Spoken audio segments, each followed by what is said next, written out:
Hi friends, good afternoon. இது ஒரு Wednesday afternoon. என்ன லஞ்சுன்னு பார்த்துடலாம்.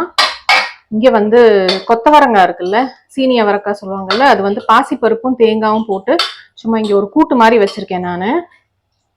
இது தேங்காய் எண்ணெயில் தான் தாளிக்கணும், அப்போ தான் நல்லா டேஸ்ட் நல்லாயிருக்கும். அதுக்கப்புறம் இங்கே வந்து ஹோம்மேட் கீ இருக்குது.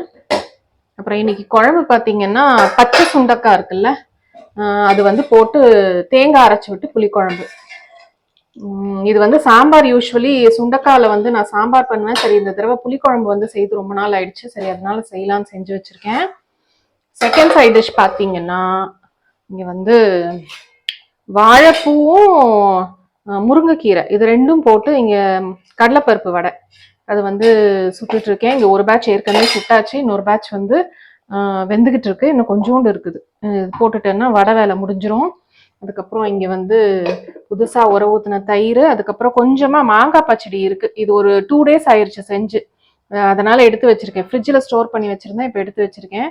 ஸோ கொஞ்சம் கொஞ்சமாக அதை காலி பண்ணிடலாம் அப்படின்ட்டு. அப்புறம் இங்கே வந்து சூடாக வடிய விட்ட சாதம் இருக்குது. அப்புறம் இன்னைக்கு பார்த்தீங்கன்னா ஈவினிங் கொஞ்சம் வெளியில் போகிற வேலை இருக்குது, அதனால் காலையிலேயே வந்து பால் வந்து டீஃப்ராஸ்ட் பண்ணுறதுக்கு எடுத்து வச்சுட்டேன். ஸோ இங்கே வந்து பன்னீருக்கு வந்து பால் வந்து அடுப்பில் ஏற்றியாச்சு. ஸோ அது முடிஞ்சோடனே கர்டும் லைமும் போட்டு திரிய விட்டு வடிகட்டி எடுக்கணும், அவ்வளோதான் வேலை. அப்புறம் இங்கே வந்து டீடாக்ஸ் வாட்டர் இருக்குது, கொஞ்சோண்டு தான் இருக்குது, காலியாயிடுச்சு. ஸோ இதுதான் எங்களுடைய Wednesday lunch. See you in the next video. Bye bye.